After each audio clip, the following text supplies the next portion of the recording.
I'm here today by myself because when I started interviewing the panelists and speakers for the Architect Success Forum, the co-organizers, Bryon McCartney and Nikita Morell, asked, "Who's going to interview you?" So here I am. I'm Jeff Echols, the President and Chief Creative Officer of echoEngagement, and I'll sit on a panel discussion and present a talk at the Architect Success Forum later this month. And for those of you keeping score at home, my talk will be on September 24th at 2 p.m. Eastern. If you haven't heard about the Architect Success Forum yet, it's a 5-day virtual event for architects around the world. I'll include a link to the website below. But over the course of 5 days, there will be 12 sessions, all with Q&A at the end to make sure that every architect that attends will get the most out of all the sessions and be able to apply what was presented specifically to their own firm's success. Now, one key attribute that I bring to the Architect Success Forum is my passion to change the way architects do business by helping them communicate empathy, not ego, so clients and employees see value, not commodity. That's my mission, my purpose. Now, Jeff, the title of your talk is Ego versus Empathy, How the Stories You Tell Are Making You a Commodity. There's a lot packed into that title, so let's just start at the beginning. Why ego versus empathy? Well, first, Jeff, thanks for inviting me to this truly bizarre opportunity. But when I talk about ego versus empathy, it's really about a choice.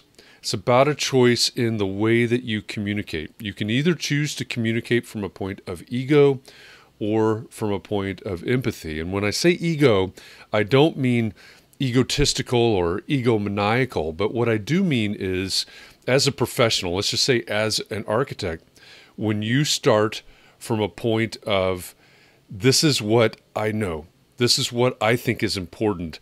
My expertise and my experience tells me that these are the critical things.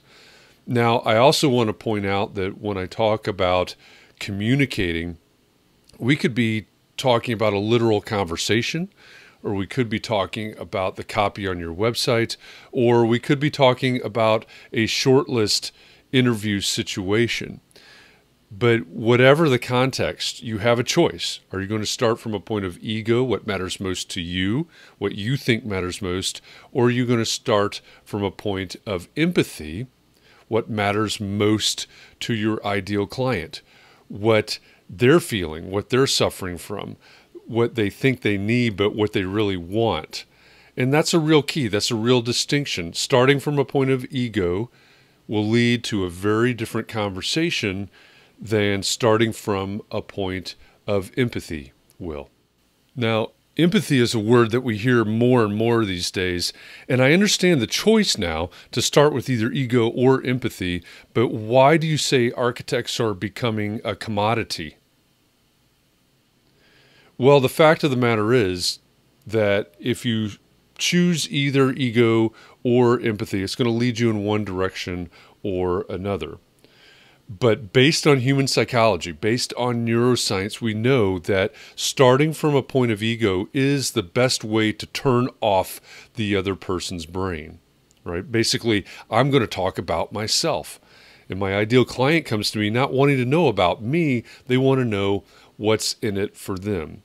So if we understand that the idea of commodity is that every architect starts to look the same and sound the same and act the same, at least from the point of view, at least through the eyes of their clients, then if we start from a point of ego, talking about our expertise, talking about our experience, talking about what we know is important, oftentimes that turns off our client's brain and all they hear is sameness. All they see is sameness. All they experience is sameness. You're just the same as all the other architects that I've talked to, or all the other architecture websites that I've landed in, or all the other architects that have interviewed in this shortlist process. And so when that happens, through the eyes of the client, or through the eyes of the selection committee, through the eyes of the prospect, you are a commodity. You look the same, you sound the same, and you act the same as everyone else that they've heard. Now, obviously, you're going to talk more about this at the Architect Success Forum on the 24th, but can you give me an example right now of how that works? Sure. I think a really interesting, a really easy example for people to understand is imagine or think about the last time that you went to a networking event when those types of things still happen.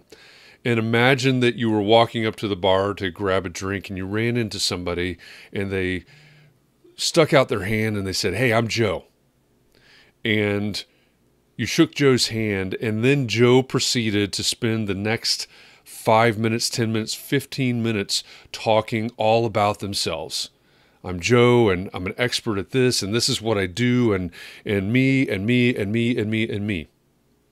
In that situation, because I know you've run into that situation before. Maybe it was a networking event. Maybe it was a family reunion. Maybe it was at church or wherever you might have gone. You ran into this person. You met them for the first time, and they did nothing but talk about themselves. Now, think about what happened, what your brain did while Joe was talking, right? Joe's talking on, yammering on and on about himself. Your brain shuts down, stops listening, and starts thinking about, how do I get out of this conversation as quickly as possible and on to something else, something that's more interesting, something that's more relevant to me, something that's different than this conversation with Joe about Joe. And that's what's happening when we start from a point of ego. And again, this could be your website. When someone lands on your website and it drones on and on and on about you, your firm, your expertise, the awards that you've won. And this may seem completely counterintuitive to a lot of architects, but when we go on and on about ourselves, and again, back to the idea of the website, when your client lands on your website, it's not to learn more about you. It's to learn about how you can understand them, how you can solve the problems that they have, how you can deliver the results that they're looking for, the transformation that they need in their life, their business, whatever their purpose for coming to you was. So the danger in starting from a point of ego is that we can quite literally turn off our audience's brain, whoever our audience is. The upside, the benefit of starting from a point of empathy is that when our clients come to us, again, website, conversation, shortlist interview, whatever the context is, when they come to us, they're coming to us wanting to know, what's in it for me? What are you going to do for me? How are you going to solve my problem? How are you going to transform my life, my business, whatever it is that I'm after in this process? So that's the big difference between ego and empathy. That really helps me understand that. Thank you. So this has been a great and bizarre conversation. So why don't we wrap it up with just one last question? That question is, what's one question about communication or storytelling that most people don't ask, but they should? Well, Jeff, that's a really good question. And I guess what I would say is that when we're talking about communication or storytelling, what most people think about, at least when they're coming to me, what most people are thinking about is, how can I communicate or tell my story or write my copy for my website or pitch in an interview situation to attract more clients, attract more work? How can I get better at winning those projects that I'm going after? And I think what they should be asking is, number one, who is my ideal client? What does that client set look like? What do they care about?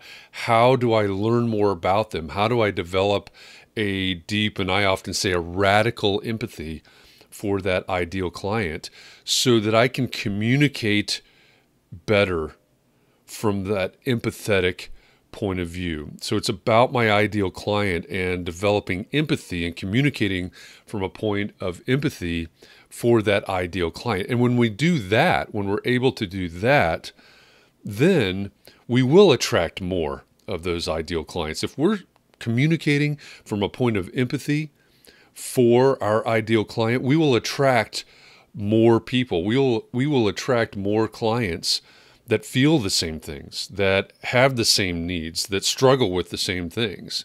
So I think that's the question that's not being asked. That's the question that really needs to be asked to get us to the correct starting point.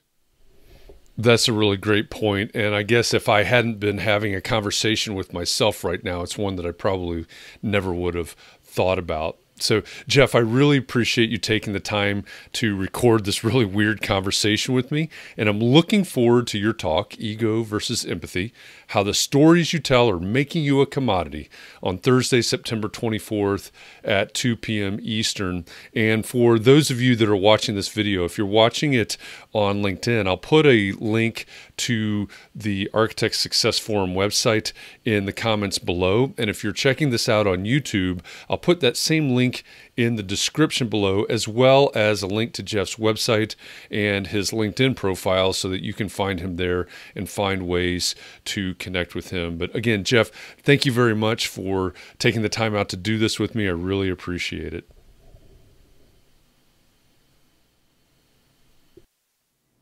Jeff, thank you. I appreciate the opportunity to talk with you, to talk with myself, and I look forward to everyone in the audience. I look forward to engaging with you in the panel discussion and the talk on the 24th. Thanks, everybody.